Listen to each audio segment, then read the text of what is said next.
What's up, dudes? So today I want to show you a quick tip on how to get more sub and just more like boom and oomph to your kick drums. Um, so for this example, I already picked out a kick, and it's pretty good. Honestly, it does have a little bit of punch, but not enough for me. And also that it's just kind of too short of a kick. So what I want to do is first, if anything, I'll try a Corpus. It's in your audio effects, and there's a preset right here called Kick Tight. If you have it 100%, it's crazy without it. So at 100%, you kind of lose the tone of the original kick. So I'll bring it down to at least below 50%.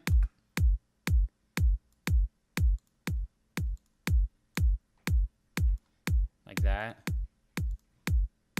And the other parameters you want to be messing with is the decay and also the tune, because obviously your kicks aren't always going to be F sharp. So as you change it, you'll notice this changes as well. So, and this is a frequency on a spectrum. So F sharp is the default.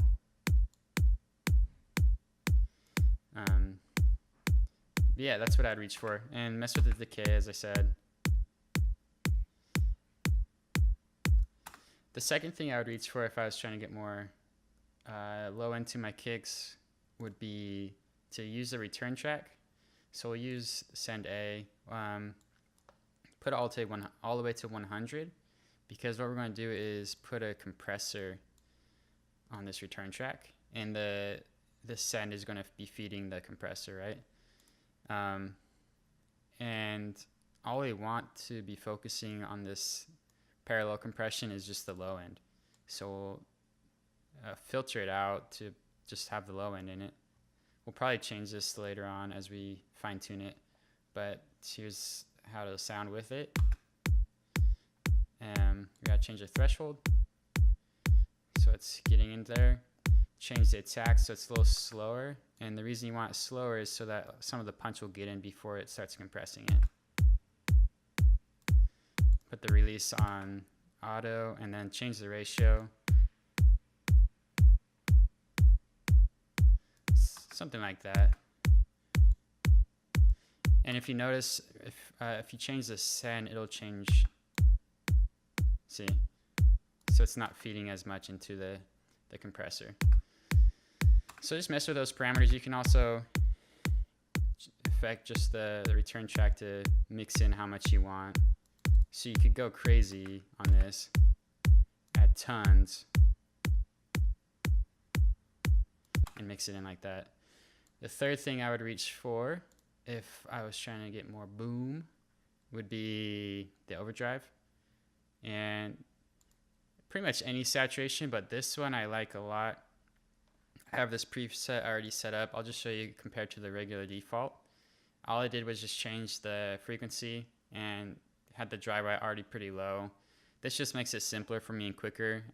As you know, producing is all about just getting the idea down as fast as possible. So you want to have your tools customized, ready for you and your sound. So that's why I set a lot of these little presets. There's probably too much for this.